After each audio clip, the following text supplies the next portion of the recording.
دوستم داشتی منم تصمیم گرفتم دل به تو ندم. من بی تو خستم نه نمیتونم اصلا، رسما رو همه آدما چشامو بستم. من با تو هستم پس ترکم نکن اصلا. نمیدونم چی شد که یهو دلخور شدی از من هنوزم تو فکرتم یه سره، فقط امیدوارم این روزا بگذره. میدونم مال تو بدون من بهتره، چی میشد معرفت داشتی تو یه ذره. من بی تو داغونم، بیا بابا کن آرومم. مگه کی بود جز من تونم به شرایط سختت کنارت را اومد. من با تو هر وقت که میخوادی هر میکردم، فرداش تو میدونستی که باز خودم برمیگردم. حالا زنگاتو نمیبینم شب تا صبح، میبینم عکساتو خالی پلو من جا تو.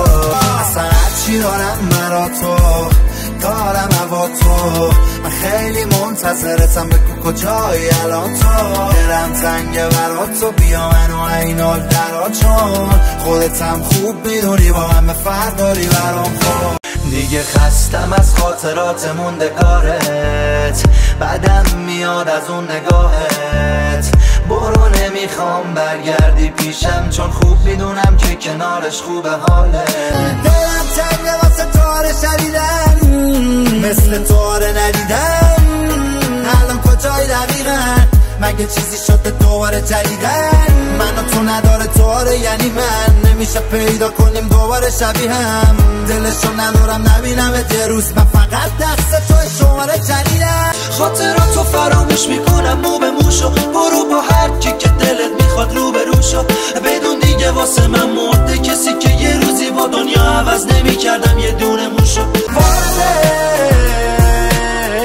یا بمون یا برو بذار تموم شه رابطه.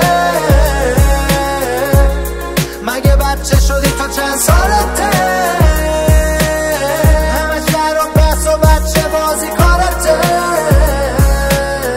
برو که هیچی بین مانی اصلا، زندگیم با تو پاشید از هم.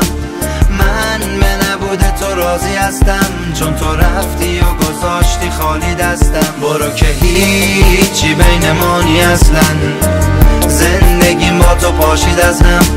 من به نبوده تو راضی هستم، چون تو رفتی و گذاشتی خالی دستم.